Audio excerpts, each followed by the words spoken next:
gotta hear the harsh truth about the GOAT debate. We're gonna see what people really think. Me personally, I know what I think. I want to see what they think people are supposed to think. All right, let's get it. To get the fresh 14 for the Lakers. LeBron! Oh my God! Oh my Lord! It's never gonna end, is it? LeBron's reign over the NBA. I've just come to the conclusion that LeBron has hacked into the Matrix and has transcended aging. LeBron is in his 19th NBA season and is somehow still one of the best players on the planet. This isn't supposed to happen. 99% of NBA players peak in their mid to late 20s and then slowly regress as they age, eventually becoming a liability to their team and inevitably sailing off into the sunset, washed up and content with their achievements.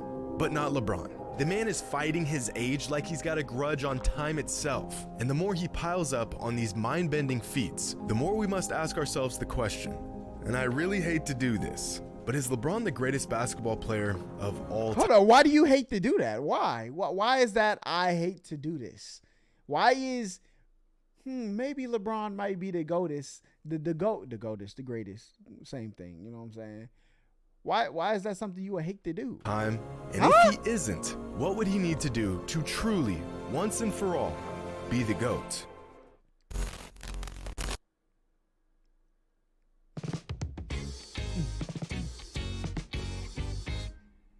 About 5 years ago, I uploaded my first basketball-related video onto this channel. The title of that video is LeBron the GOAT. That's crazy. You can still watch this video today, but since it's an absolute dog water of a production, I highly recommend you steer clear of it. To summarize the video, I gave 10 reasons why LeBron would retire as the GOAT. Okay. Fast forward 5 years and thousands of hours of watching games, collecting data, and gathering context in this sport that we love. I've since changed my ways and realized that Michael Jordan is the greatest basketball player of all time.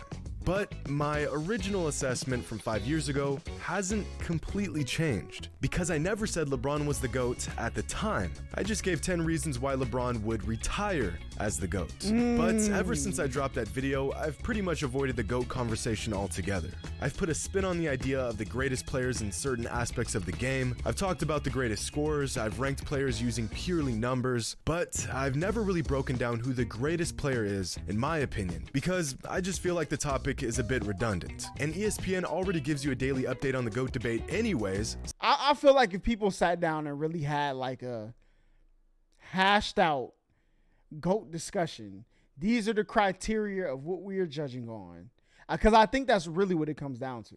What is the criteria of which we are judging? Okay. And as long as you set the criteria and you dig deep into that discussion, you can come out with an answer. Your answer might not be the same as somebody who has like a different criteria, which is fine. There's nothing wrong with that. So no need for... But there are people who say people are the greatest.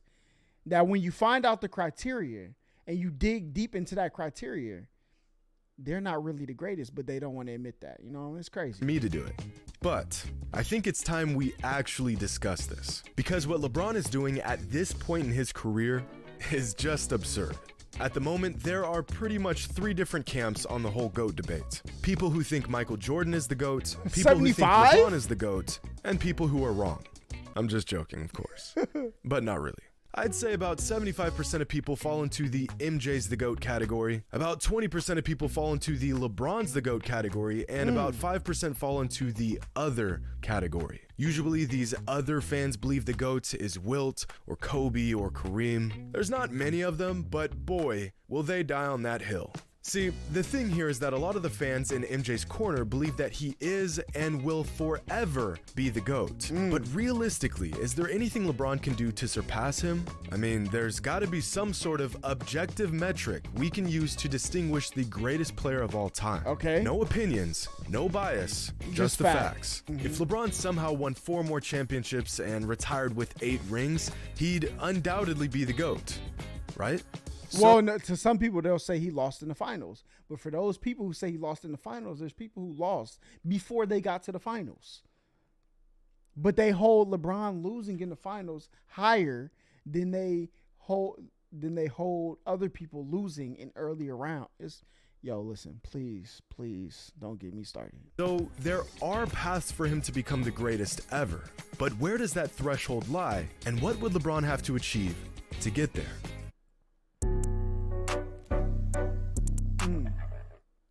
First, let's just take a look at the basic numbers. Between Michael and LeBron, LeBron has more career points, rebounds, assists, blocks, more triple doubles, higher field goal percentage, and a higher three-point percentage. And Michael has more steals and a higher free throw percentage. But this whole argument, the career totals argument, is only useful in demonstrating LeBron's longevity and sustained excellence. These numbers don't prove that LeBron's a better scorer, or rebounder, or defender, or shooter than Jordan. They just prove that LeBron's been good at these things for a very Well, the percentage does, okay? long time. These numbers also show just how versatile LeBron is, possibly his most valuable asset. So instead of looking at career totals, let's look at career averages. Michael averages more points and more steals, and LeBron averages more assists. But see, look, this is why, oh my God, oh my goodness. Okay, listen.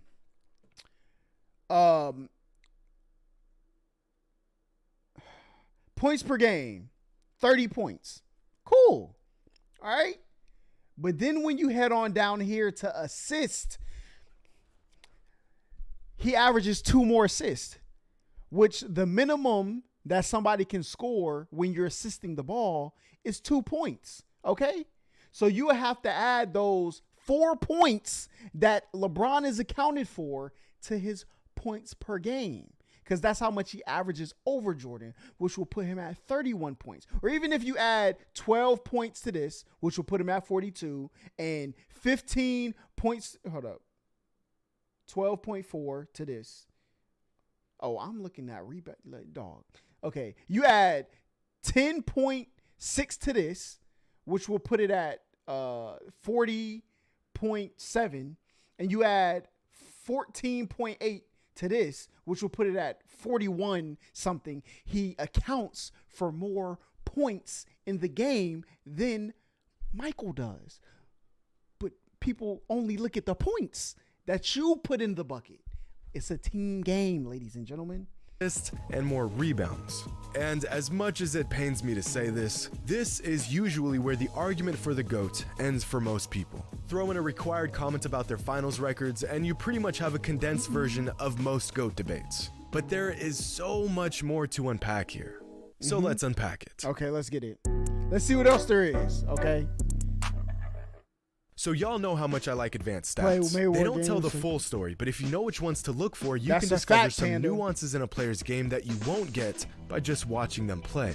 Player efficiency rating, win shares per 48, offensive box plus minus, defensive box plus minus, value over replacement, and true shooting percentage. These 6 advanced stats give us efficiency, production, value, impact, and pretty much everything in between. And in these 6 advanced statistics, Michael Jordan exceeds LeBron in 5 of them. Dang. He's more efficient I don't know what those overall. mean, though. He contributes to more wins. He contributes to more points. He's better on defense, and he is generally more valuable on the court than LeBron is. The only advanced stat where LeBron tops Jordan is true shooting percentage. Now, in terms of who's a better basketball player, nearly every metric points to Michael Jordan.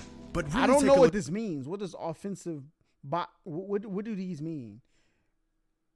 Look at these numbers, and it's actually uncanny just how close LeBron is. Because my question would be, who is the best in these stats over time? And if that points to somebody else, then we're going to have to start to have a different conversation about these stats. That's it. MJ across the board, just a fraction behind Jordan in pretty much everything. But these numbers aren't even addressing who's greater, because that conversation would involve accolades and accomplishments and impact on the game. Take away the rings, the influence, the intangibles, the opinions, and it's virtually objectively true that Michael was a better basketball player than LeBron. But the GOAT debate isn't necessarily about who is the better player. It's about who is the greatest player. Facts. We've got some more unpacking to do. Anything you can do, I can do better.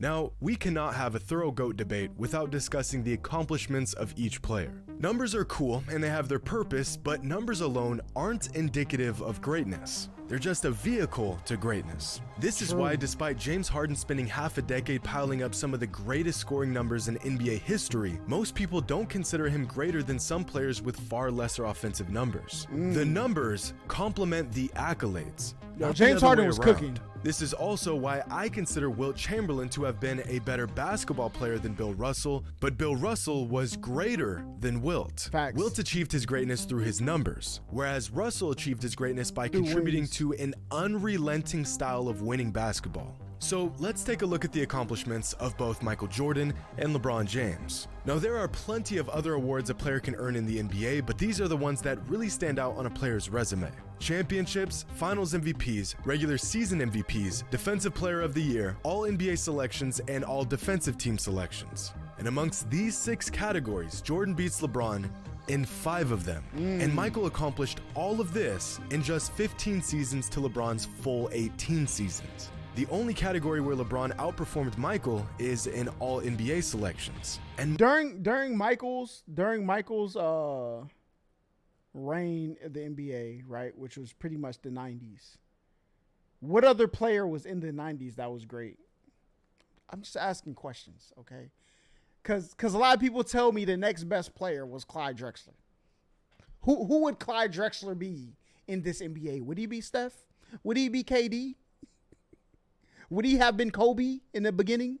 Like, what are we doing, bro? What are we doing? most will. We have to add a little bit of nuance, because a lot of these stats, championships, a team game, right? That's the team. Now, finals MVP, your team got you there, but you were the best on there. We give you that. MVPs, narrative. You know what I'm saying? Come on, y'all know some MVPs are narratives. Because if you think LeBron James was only the most valuable player in the league when he was taking his team to the finals for 8 straight years with the best record in his most of the time the best record in his conference. If you think he only deserved 4 MVP, listen, relax. Okay? Defensive Player of the Year.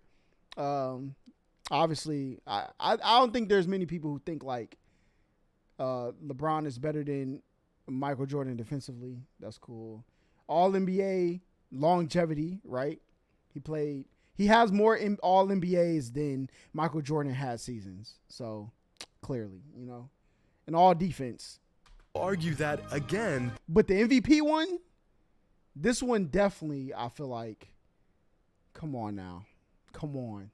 This is an accomplishment of longevity more than anything else, which at this point seems to be the... You said, but MJ was in a league with a whole different competition of basketball. Most of the time, MJ was on the court with overall theme in the GOAT debate. Up to this point in his career, the majority of fans will agree that LeBron has been a step below Jordan in terms of greatness. So now the race to become the GOAT has become a marathon, because eventually the sheer volume of LeBron's career numbers and achievements may become so overwhelming that we'll have no choice but to concede that he is in fact the greatest player of all. True, because imagine when Michael Jordan went to the Wizards. If he continued his career as long as LeBron's lasted, what would his numbers look like? Let's be honest, okay? What are we talking about? Which brings us to a real dilemma in this age. Maybe his peak was higher than LeBron's, but we don't judge the greatest off the highest peak. Yes, he peaked for 6 years untouched, right? Debate. But outside of them 6 years, which had a 2-year break in them, what else was there? Come on now. The flame that burns twice as bright burns half as long. A great quote by the ancient Chinese philosopher Lao Tzu regarding the idea of excellence and the sustainability of it. Almost as if you can have longevity or be exceptional, but you can't have both. Now, in the world of basketball and sports in general, usually being exceptional translates to longevity and vice versa. Michael Jordan was excellent for 13 seasons in the NBA. His flame was violently bright and it burned for quite some time. Yup. But what if there was a flame that burned about 95% as bright and lasted much, much longer? He's cooking right now. He's cooking. At a certain point, the radiance of even the brightest flame is outclassed by the flame that just won't quit. Of course, LeBron isn't a flame. He's a 6'9", 250-pound freak of nature in basketball. That's what I'm saying. When people be like, yo, imagine 90s basketball had to play against LeBron. They would have got washed. Who was stopping that? They had to tell Michael Jordan to get in the weight room, okay? LeBron came into the league. Get off me. That was literally a meme about LeBron when he first came into the league. Bro, all this man does is charge to the basket and dunk. That's literally what people said, okay? Yeah, I was one of them, okay? I was a Kobe fan. Yo, all he do is charge to the basket and dunk. Shoes, but his light shines about 95% as bright as Michael Jordan's did, and it's lasting a whole lot longer. When does the longevity of LeBron's brilliance simply outmatch the slightly greater but much shorter brilliance of Michael? Because as we've discussed, Mike trumps LeBron in pretty much every single metric other than longevity and overall production. So the real question here is, how much longer will LeBron have to be excellent before the majority agrees that he is greater than Michael was? The man is in his 19th NBA season, Crazy. and he's leading the NBA in scoring. He's still a top 5 player in the league, and his bag is getting deeper and deeper with every season. Here's a chart of LeBron's total points, assists, and rebound averages throughout each season of his career. That's crazy. Each point on the graph represents the total average of points, assists, and rebounds for every season of his career. So, for example, this season LeBron is putting up 8, 6, and 30 a game, so his total for the season is 44. Now, in the NBA, anything above a total of 40 is exceptional. LeBron's total production has exceeded 40 in 17 different seasons. More. Michael Jordan played 15. What are we doing, bro? What are we doing? Now here's Michael's total average points, assists, and rebounds for every season of his career. This is by far the greatest arguments in favor of LeBron in the GOAT debate. The man has simply sustained excellence for longer than Mike did. And although the numbers are just a vehicle to greatness. Now, if this doesn't exemplify nobody cares about the highest peak. What are the average, like, bro, they teach you about trend lines in math. Who had the best trend line? That's who's the best. Sustained excellence for longer than Mike did. And although MJ had competition, who did MJ have competition with when he was winning? And when he was winning, it was John Stockton and Karl Malone. Now, LeBron was going against Steph, Clay, Draymond, and some of the years, KD. Okay? That KD and Russ is better than John Stockton and Karl Malone. What are we doing? What are we doing? Oh my. the numbers are just a vehicle to greatness. Jokic, Embiid. Who else did he go through? Who did he play in that bubble year? Who did they go through? I can't remember. There has got to be a point. But they're better. They're better now than who he was playing. Where the numbers are just too glaring to ignore. LeBron's numbers are getting to that point. But some fans will argue that there were other players that were still really good this late in their career. You mean like Kareem, or Kobe, or Karl Malone? They weren't even close. That's LeBron's what I'm saying, already bro. the only player to be a part of the 30K, 10K, 10K club. Aside from a freak injury, he'll undoubtedly break Kareem's scoring record. He already probably broke play that. the most seasons in an NBA career. And that's great. This video was made a year and a half ago. what are we talking about? He already has the record for most All-NBA selections, and he's still adding to what is probably the longest career highlight reel with moments like this. If LeBron is still doing this in a couple years, while still putting up All-NBA numbers, I really think it's going to be difficult to say that he's not the greatest player ever. You know what? I'm just gonna say it. While LeBron's legacy is growing as he plays more seasons, Michael's legacy would have been slightly diminished if he played more seasons. Of course, this isn't a matter of fact, but all the evidence points towards this assumption. Michael Jordan retiring after playing just 13 NBA seasons in 1998 was the best thing he could have ever done for his legacy. The Bulls were not going to win another championship, and the backbone of the dynasty he had built had all but vanished by the beginning of the 1999 season. If he had played through that 3-year retirement gap from 1999 to 2001, he would have either stayed with the Bulls and put up huge numbers on a losing team, or signed with a different team and chased rings. Both options being far less illustrious than him going out on top with the team that drafted him. Michael's career was the perfect storm. He was drafted by a franchise that was ready and willing to build around him. He was on a roster that suited his skill set extremely well, and he and the Bulls peaked right as the dominant teams from the 80s and early 90s like the Lakers, Celtics, and Pistons began to fade away. And let's not forget, if the Boston Celtics were, okay, they did draft, I'm sorry. If the Boston Celtics didn't lose Len Bias, we would not be talking about Michael Jordan.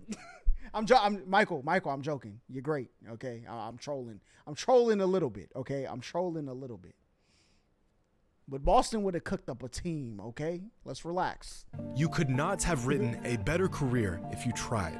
On the other hand, despite his success, LeBron really got the short end of the deal many times throughout his career. He spent his first 7 seasons in the NBA playing for a team that could not have cared less about building a coherent team around him. Man. He spent 4 straight finals going toe-to-toe with the most dominant dynasty in modern NBA history outside of Jordan's Bulls. While Michael was surrounded by players who were all willing to buy into their system, LeBron has spent many years carrying the load of bad rosters and seemingly incompetent teammates. Part of which is his own fault for trying to play GM and putting together piss-poor rosters. That's a fact. That's a fact. I bring up these small nuances because the GOAT debate. But like, what is your option if you're playing for a team that don't want to build? Like, you got to get in your bag, you know? The Bulls, they say, yo, let's cook this up real quick. Is very nuanced. As much as people want to act like the whole 6-0 in the finals is the end-all be-all to the discussion, it's just not. If rings were all that mattered, then Bill Russell would be the GOAT. Exactly. Oh, but he played a long time ago. That doesn't count. Okay, well then Robert Horry is the GOAT because he has 7 rings to Jordan's 6. Well, yeah, but Horry wasn't the best player on any of those championships.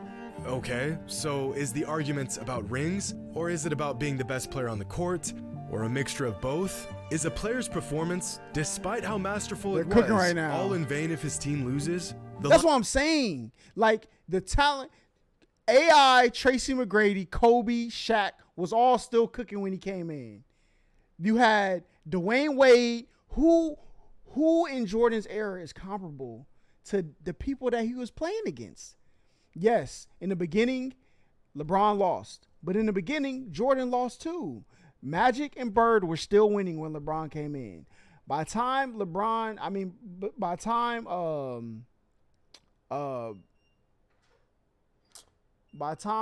Michael started winning, who was dominant in the league also? Who was Dirk? Who was the Boston Celtics? Who was the Boston Celtics of the Jordan winning era? With KG, Ray Allen, and Kevin Garnett. Who was it? Who was the Spurs of Jordan's era of winning? Who was it? Like, what are we talking about, bro? Line becomes less and less. Who was the Golden State Warriors? What are we doing? Less clear the deeper you dig.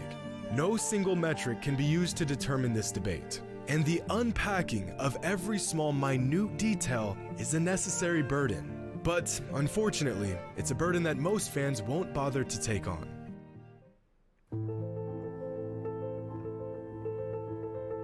At the moment, I personally believe Michael Jordan is the greatest basketball player of all time. I also think he's the best basketball player of all time. But, unlike some fans, I don't think the door has closed on LeBron.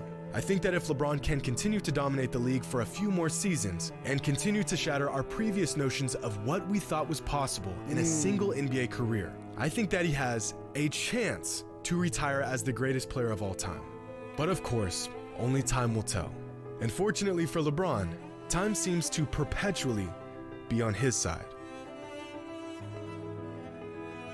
And like, you got to think, the years that Michael was winning, the 2 years he took off, didn't the Rockets win? A team with one great big man won the... Yo, dog, please stop talking to me. Please relax, okay? Me personally, I like Michael Jordan's style of play better. LeBron is just a greater player, bro. It's just, I'm a Kobe fan. Kobe, my favorite player. LeBron is just a greater player. It's okay. You're not gonna, lose any cool points with your favorite team by admitting it. He's the greatest. It's okay. It's okay that maybe your favorite, not the greatest. Because I don't know too many people who argue that somebody else is greater than LeBron, where that greater player is not also their favorite player or one of their most admirable players. I can't. My favorite player now is Steph. No, I don't know, man. Steph might be creeping up. You know what I'm saying? I ain't gonna. Steph get another championship. I might have to. He's not greater than LeBron. All right. But that's just my opinion. Y'all could wipe the tears out your eyes as they're running down your face onto the screen. But it's just a fact, man. Okay.